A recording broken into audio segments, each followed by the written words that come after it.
Welcome to our tutorial about editing macros. We're picking up where we left off in our previous lesson. Let's close this part document and go to the VBA editor. Let's go to Insert, and from there I'll select User Form. Okay, let's bring in 3 text boxes. See how easy and fun this is? And a command button. Drop it right about here. Okay, let's rename our boxes. The first we're going to call TXTW. The W stands for width. The second I'll call TXTH. H stands for height. The last one will be TXTD, and the D stands for depth. The button I'll rename BTN1.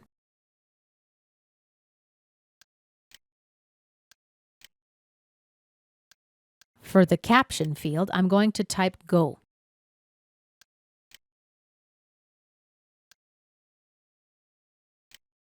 In the value field here, I'll type width.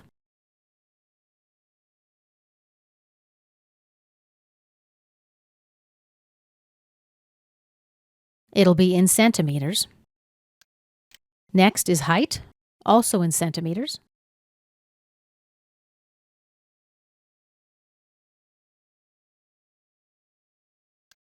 Lastly, depth, in centimeters as well.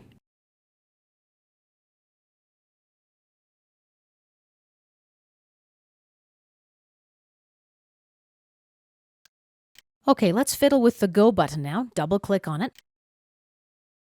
I'm going to begin by declaring a few variables. Dim, DBLW as double. And let's paste that a couple times for all 3 of our variables. Right-click and paste again. Let's replace the W with the H and with the D. Let's go to our next line. Actually, let's just tweak that syntax a bit. I'm going to make the W, H, and D in uppercase, and that makes it a little more clear.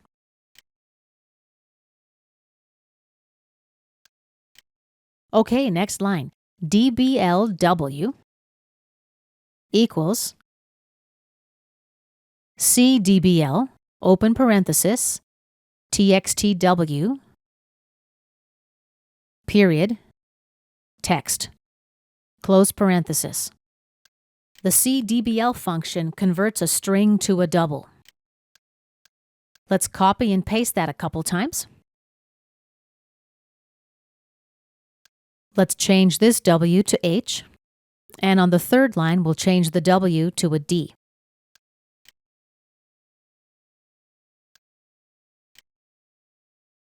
So here are our variables. Now let's go to our module.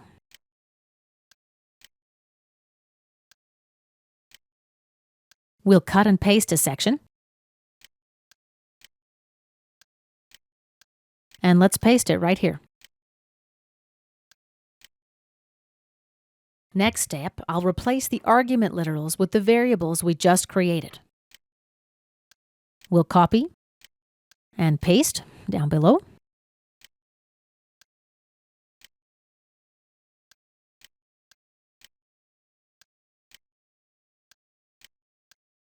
And paste again.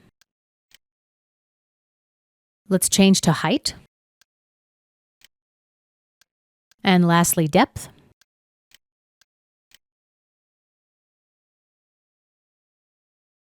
Let's go back to Module 1.